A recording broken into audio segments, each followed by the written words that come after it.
अब एक लाइन बाहर बोलो सारा इतना बढ़िया है।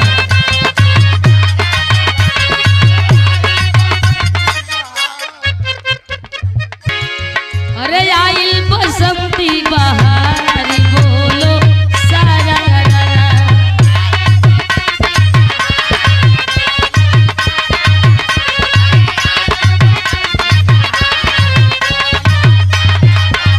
बोलो सारा बोलो सारा अरे बाबा कयाई बाहर देखा बोलो सारा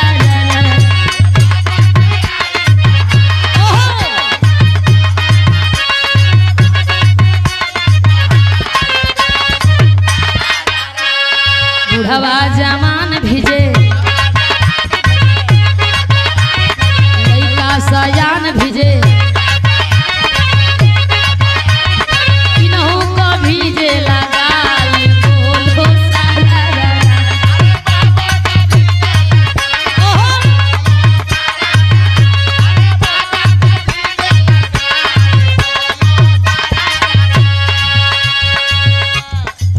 आइल बसंती के पहरा सखी हो बगिया में पपिहरा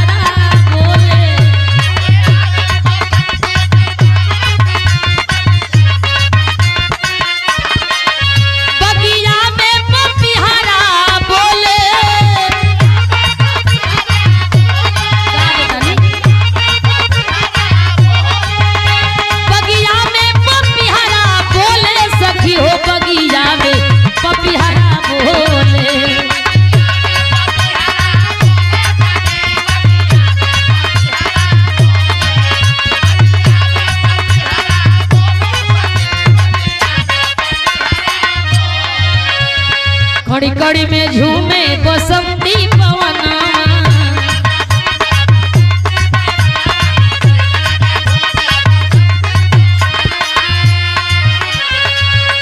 अरे कड़ी कड़ी में झूमे बसंती पवना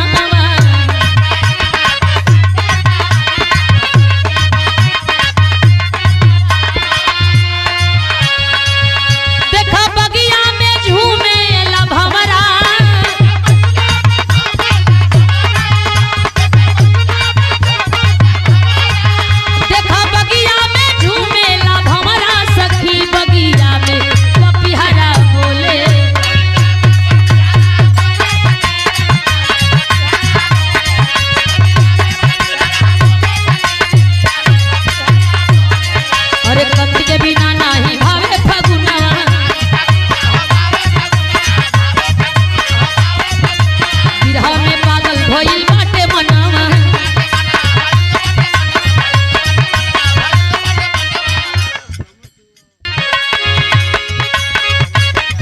अरे कंद के बिना नहीं भावे फगुना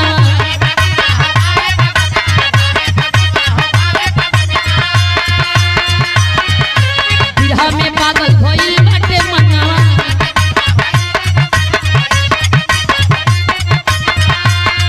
देखा बुढ़वा ने भावेला नखरा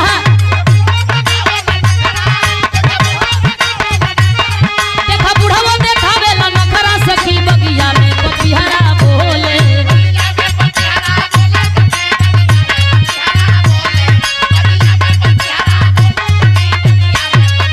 बगिया में पपिहरा बोले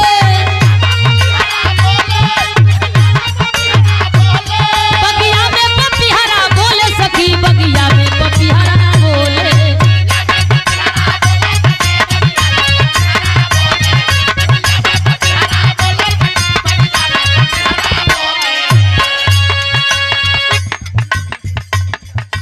जोगीरा।